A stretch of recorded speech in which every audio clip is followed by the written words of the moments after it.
Welcome back, my friends, to the show that never ends, still here in sunny Barbados. It's really hot, and this is week 2 now, and it's time where you start to think, oh my God, it's just so hot. Everywhere you go, you're hot.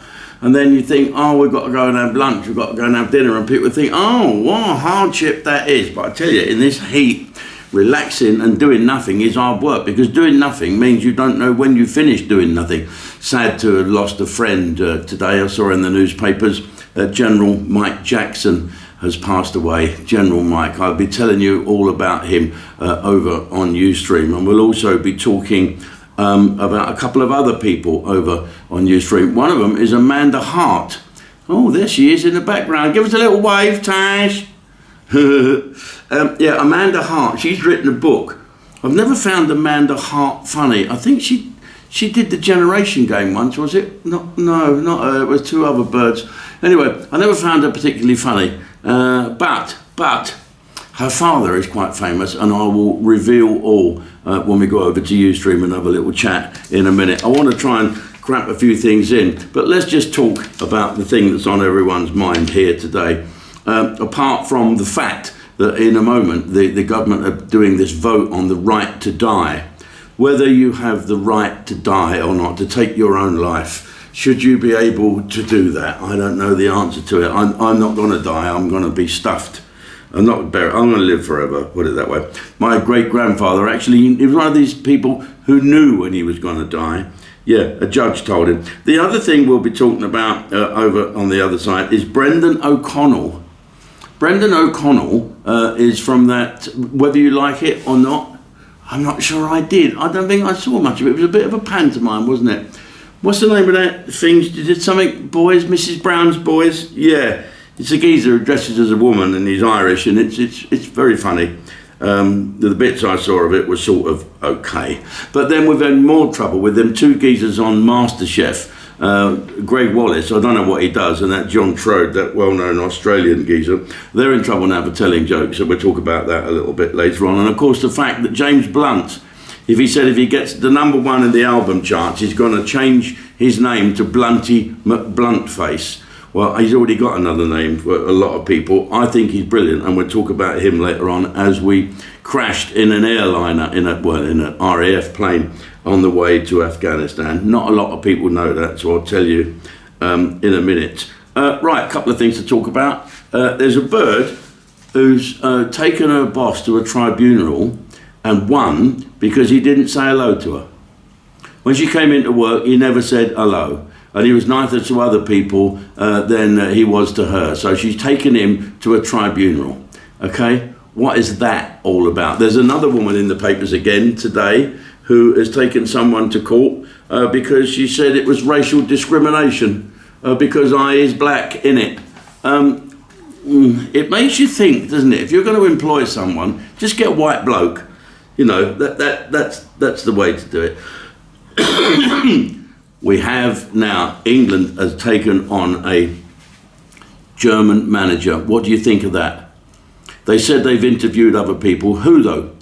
The guy up in Newcastle, they've interviewed him, have they? They don't know, but they've taken on this bloke called Thomas the Tank Engine. Thomas Choo-Choo. Choo-Choo!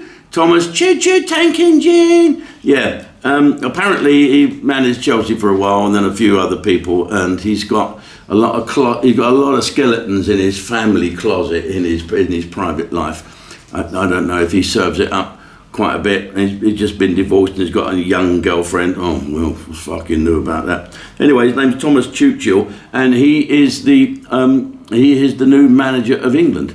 And so will he sing the national anthem? What do you think? Do you really think that the English football team should have an English manager? Why? Why isn't Harry Redknapp doing it? I suppose there's not. And how much money do you think How much money do you think the England manager's on, Tash?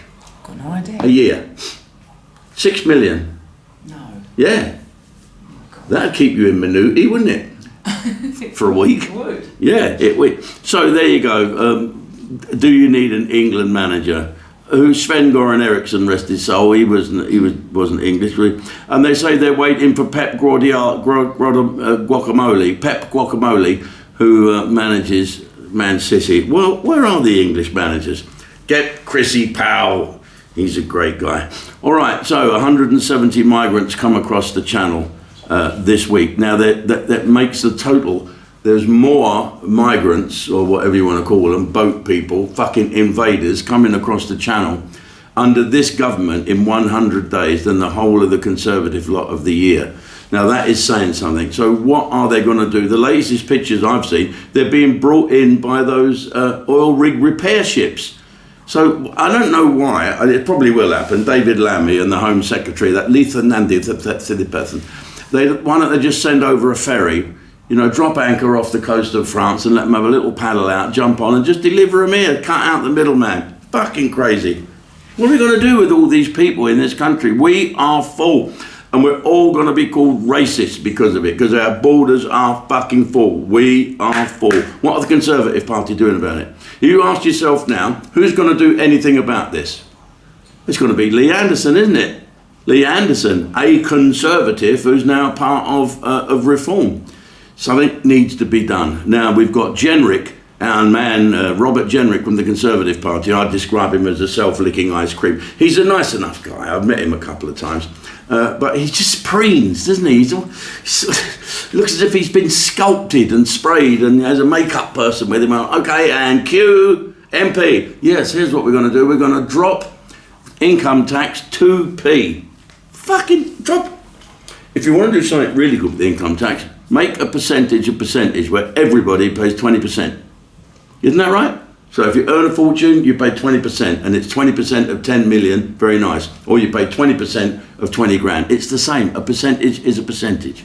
That's the way I look at it. Anyway, right, let's go and talk about my old friend Mike Jackson, and we'll talk about why people can't actually tell jokes. And also, I'll tell you now, James Blunt. James Blunt and I went to Afghanistan, and we tried to go to Afghanistan. I'd been before. And so I thought I knew the drill. So we end up in a secret air base in the Middle East. And we're sitting on the tarmac for ages and ages and ages. And then this aircraft turns up and we have to go and get on it. And it's one of them C-17, huge, great big fucking Strato Fortress, thick and go faster things. You could put, Wembley Stadium in it. And so James Blunt, who was in the army, and I've travelled a few on these, said, right, I'll tell you what we'll do. We'll have these seats. There's seats near the front. Sort of, what you could imagine like a first class bit up the front. So we sat in front of these porter cabin type things. Portaloos, them blue portaloos? They put blue portaloos on there because we've got 250, 300 odd troops there. Funny enough, they were all nurses and medical staff and some Hereford guys. And so we sat there, James Blunt and I, we were feeling really good, a bit of leg room, fantastic. And off we go down the fucking runway at 10,000 mile an hour, where the pilot at the end slams on the brakes and this fucking plane does this. And something had gone wrong with the leading edge of the wing, so he had to abort the takeoff. James Blunt and I got covered in blue effluent and shit from these fucking things as a tsunami of poop, piss, fucking God knows what, went all over us. And I said, do you know what, James? Even though you're covered in shit, you still look beautiful. You couldn't make it up. And I didn't make it up. It's true. Let's go and come over to Ustream. Come and join me, folks. We need to get Ustream cracking on. We need to make it the finest streaming channel, and a streaming channel that can speak its mind. Not just my mind, but Jeff Rowe, Chubby Brown, Freddie Starr. God bless them, eh? God bless them. When comedy was comedy, when you could laugh like you used to. And don't forget, on Sunday there's an episode of Jim and Her, of which I'll be appearing on via the satellite link from here, and also a message from someone very important in America. So join now. Don't forget, you get 7 days free.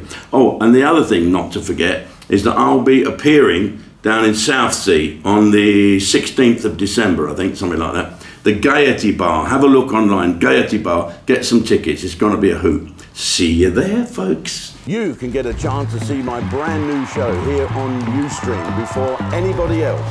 Yes, my latest concert up in Great Yarmouth. The greatest hits of Jim Davidson in the Swimming Against the Tide tour. There's been no mention of a disabled games. Now, I wonder why that is. Have they all got better?